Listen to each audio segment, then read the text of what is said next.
Hey, what's up guys? Welcome back to Overtime Garage. I'm Trent and I'm working on an '07 GMC Acadia, or it's like the Chevy Traverse 3.7 liter V6. And the problem here is emissions controls, failing the emissions test. It's been diagnosed as catalytic converters, so let's rip those out and put in some new ones. There are the culprits right there. Actually, the replacements for the culprits. And there's one up under the front. Then there's a mid pipe, little in-betweener pipe that goes back to there. And then right here at the back of the motor, there's the other cat. So I've broken it all loose. And there's any number of different sizes on these nuts. There's 1/2, 13, 5/8, 15. I don't know if those are all stock, but man, it was... The fronts with the cats all seem to be stock bolts, but I got it free. One thing I had to do is take out the O2 sensor from that little boss right there. So there it is. And I had to use this that I just happened to have. This is a 7/8 or a 22 millimeter. Get those for a few bucks over at the parts store. So now that thing's gonna slide out. Oh, and there's one more bracket right here. See that bolt? I took the nut off of that, so the mid pipe will slide out now. So we'll tear that out and then we'll take the rest of the bolts out of the cats. Okay, this is a mid-project update. I thought I'd show you this in the last segment. I was trying to leave that mid-pipe in place, and it turns out I couldn't do it. I couldn't get around it enough to get all the bolts out of the rear catalytic converter. And the same is true about those two little covers. Those are heat shields. And so I took those out, and then I took this bottom cover off that has 4 bolts in it that went here over to there. And that was holding that mid pipe in place too. I just hoped I could get this done without pulling that, but it wasn't too bad to pull it out anyway. So I probably didn't need to pull the O2 sensor, but I'd already done that, so no big deal. And then I could get access up in here to one of those bolts, which you can definitely not see in this video.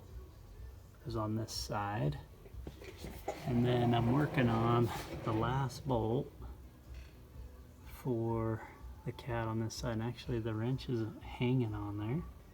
I thought I'd show you a little trick that I found, because working in these tight spots, unless I had a really long ratcheting socket wrench, which that'd actually be nice. I should probably get one of those. But since I don't have one, and this is taking a lot of force, I can't do it with my small ratchet. So I need this breaker bar. And I'd run out of clearance or room here, so I've loosened it like 60 degrees. And then when I go to turn it to try and get one more turn, it doesn't rotate enough to hook on to the nut there. So I need like an in-between. And I suppose if I had a 12, that's what 12-point sockets are for. Well, I've got a 6-point. Terrible focus. I got a 6-point, so what I'm going to do is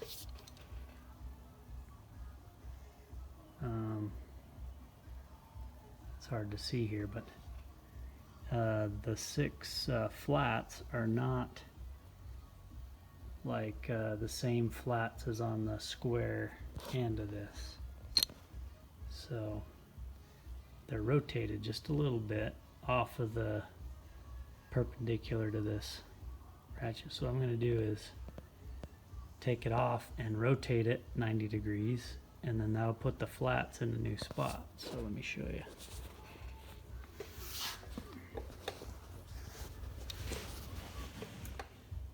Okay, so I'm just going to take this off, and remember where I took it off from. I'm just going to rotate it 90 degrees and put it back on. And now those 6 inner flats are going to be rotated by half of the 60 degrees that each of those flats are on. So now I'm going to be able to put this on, and it'll go in between the next one. So let me see if I can demonstrate.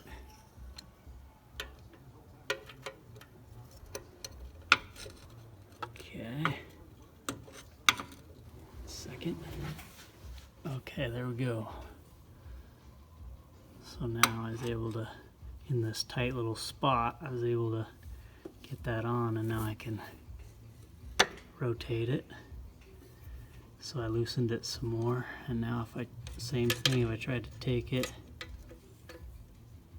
and rotate it, I can't get it back on the nut, but if I spin my socket 90 degrees, it'll kind of be in between, and then I can do that again. Now it's a tough way to do it, but in a tight spot, and when you don't have every tool in the world in your box, this does work. Okay, now just to cap off this video here, the front cat is quite a bit easier. You can access the 3 bolts up top from above. You have to take that silver cover off. A couple of 10mm bolts is all, and then those 3 bolts to the cat just zipped right off. And remember if I showed you those were released, yeah. So now I've got the mid pipe back in, and this thing's all buttoned up and loose attached at the back side on both of those, and we'll just tighten those and put the cross member brace on there, and that last little cover, I should probably put that on before this mid pipe, but I'll slip it in there and get it buttoned up. And those are catalytic converters. While you're doing it, if you have issues with your O2 sensors, it's a good time to do them. But there are different ones for the front and rear, at least the plugs. So just FYI, these ones have like a trapezoidal plug on them. Can't see that very well. And then the front ones, both of them have a square kind of plug on them. Oops, sorry. Just the very first one has a square plug. This second one has the trapezoidal. Oh, because that's in the mid pipe. So the other one up here. Let's see, is that one square? Yeah, that one's square. So it's the 2 right next to the exhaust manifolds. Right in the exhaust manifolds, those are square plugs, and the ones behind them are both trapezoidal. So there you go. Thanks for watching. We'll probably have more videos on this Acadia. It's a regular customer. So. Catch you next time.